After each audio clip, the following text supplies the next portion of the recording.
When Mikel Arteta arrived at Arsenal in December 2019, the club was adrift.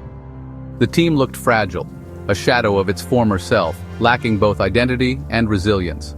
Arteta, fresh from his role as Pep Guardiola's assistant at Manchester City, was immediately labeled Pep's apprentice. The expectation was a swift revolution, a mirror image of City's dazzling possession-based football. But Arteta knew a house must be built on solid foundations, not on sand. The initial priority was not flair or artistry. It was something far more fundamental. It was about making Arsenal difficult to beat once again. The first 2 seasons under his command were a testament to this pragmatic approach. The results were not spectacular, with Arsenal finishing 8th in the league twice. Supporters grew restless, questioning if this was truly the path forward. The football was often rigid, controlled, and cautious. Arteta was drilling his players relentlessly on defensive shape, on structure without the ball, and on the discipline required to close down spaces. He was dismantling the soft underbelly that had plagued the team for years. This was not the beautiful game many had hoped for, but it was a necessary, grueling process of instilling a new mentality. The shift towards a more expansive style began with targeted recruitment. The summer of 2022 was a pivotal moment in this evolution. The club brought in 2 players who knew Arteta's philosophy intimately from their time at Manchester City: Gabriel Jesus and Alexander Zinchenko. Suddenly, the tactical concepts Arteta had been working on started to click into place.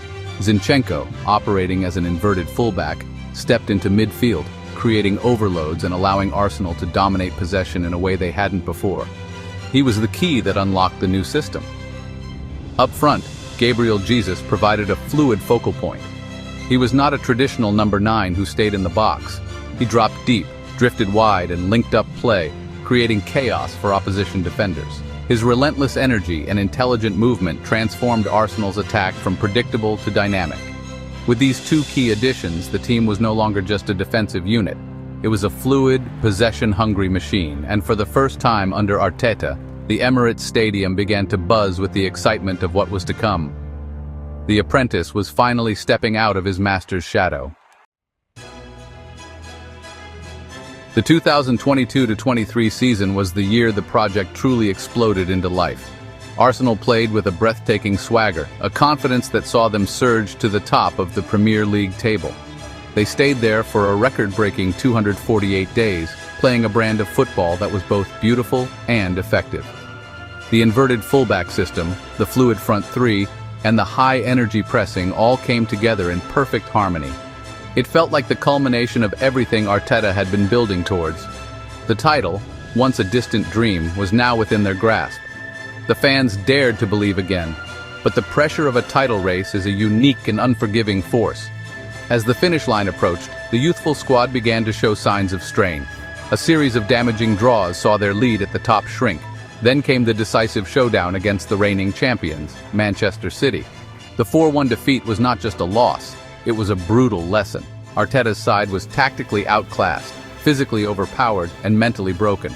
The dream collapsed in spectacular fashion.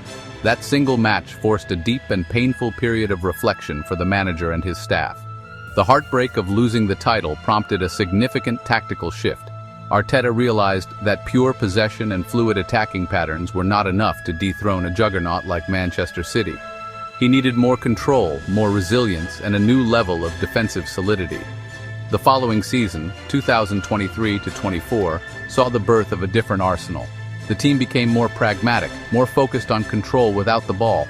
Possession statistics actually dropped, but the team's defensive numbers became the best in the league. They were no longer a side defined by their attacking flair alone. Another key element of this new identity was the team's dominance from set pieces.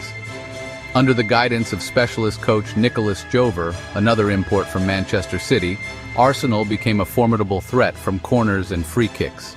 This provided a crucial new weapon in their arsenal, allowing them to grind out wins in tight games where their open-play attacks weren't firing. It was a less glamorous approach, but it made them a more complete and formidable opponent. The pain of the previous season had forged a tougher, more streetwise team ready for another fight. The 2023-24 season was a testament to Arsenal's newfound resilience. They pushed Manchester City all the way to the final day of the season, finishing just 2 points behind the champions.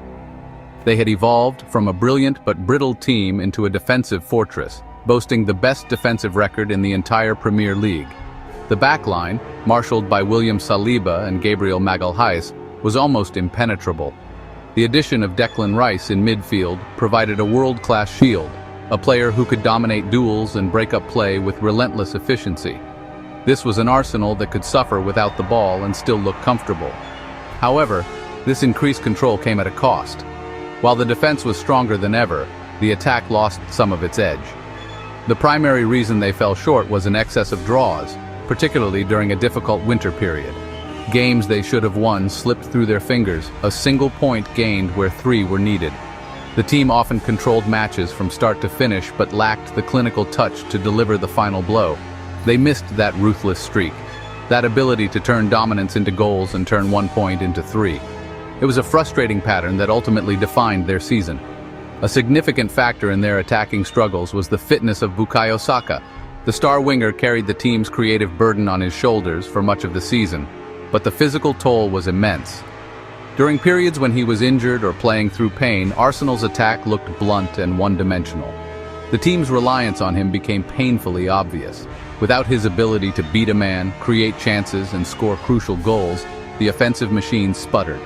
The draws against teams like Brighton, Aston Villa, and Nottingham Forest highlighted just how much they missed his cutting edge.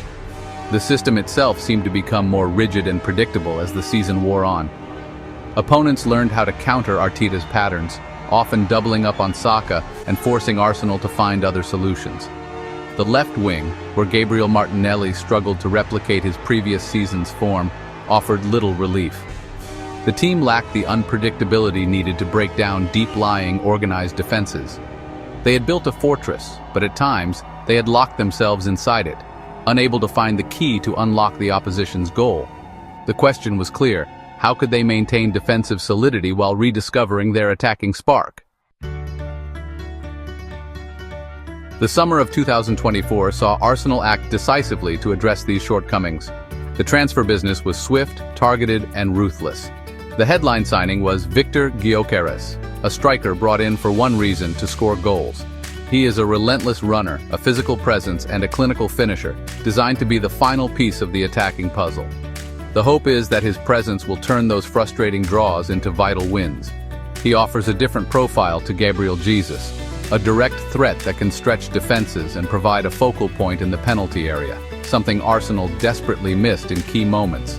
The club also moved to solve the over-reliance on Bukayo Saka. The signing of winger Noni Madueke from Chelsea provides high-quality depth and competition on the right flank. He is a dynamic, tricky player who can ensure the team's attacking threat remains potent even when Saka needs a rest or is unavailable. In midfield, Martin Zubimendi was acquired to partner Declan Rice, a move designed to offer even greater control and security. His calm presence and quick passing should allow Rice more freedom to surge forward, adding another dimension to the team's play. These additions are all aimed at fixing specific, identifiable problems. Christian Norgard was brought in to provide reliable midfield cover, while Yerson Mosquera adds depth to the central defense. Each signing appears to be a carefully selected cog for Arteta's machine.